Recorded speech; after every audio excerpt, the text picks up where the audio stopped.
ঝটিকা সফরে আরামবাগ ও গোঘাট ঘুরে গেলেন ফরওয়ার্ড ব্লকের রাজ্য সম্পাদক নরেন চ্যাটার্জি।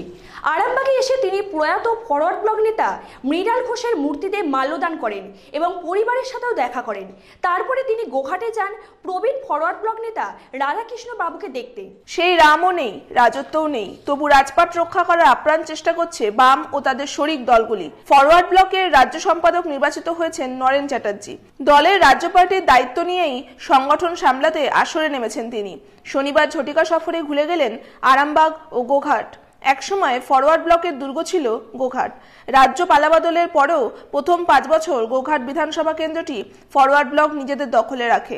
একসময় এইখানে সংগঠন মজবুত হয়েছিল মৃণাল ঘোষের হাত ধরে। শনিবার আরামবাগে মৃণালবাবুর মূর্তিতে মালা দেন তিনি। তারপর গোঘাট যান প্রবীণ নেতা রাধাকৃষ্ণ বাবুকে দেখতে। এই মুহূর্তে রাজ্য জুড়ে সংগঠনের যা অবস্থা তা অত্যন্ত খারাপ। সব পার্টি অফিস খোলার কর্মী পর্যন্ত নেই। এই অবস্থায় দাঁড়িয়ে নরেনবাবু সংগঠনকে কতটা মজবুত করতে পারেন সেটাই দেখার। পরিকল্পনা বলে কিছু নেই। আমাদের নেতা মৃণাল ঘোষ, আমরা যখন রাজনীতি শুরু করি তখনকার আমাদের থেকেই আমাদের নেতা। মৃণালদার মতো সর্বত্যাগী সৎ রাজনৈতিক নেতা বিরল এই সময়। তাই রাজ্য পার্টির দায়িত্ব পাওয়ার পর আমার একটা কাজের কর্তব্যের মধ্যে পড়ে, সেটা হচ্ছে মৃণালদার প্রতি শ্রদ্ধা জানানো। সেই শ্রদ্ধা জানাতেই এসেছি, অন্য কোনো কর্মসূচি না। এরপর কি কি করবেন? এখান থেকে কামারপুকুর অফিস যাব এবং আমাদের প্রবীণ নেতা রাধাকৃষ্ণ কর্মকার অসুস্থ, গোঘাটে, তার বাড়িতে যাব, তার সঙ্গে দেখা।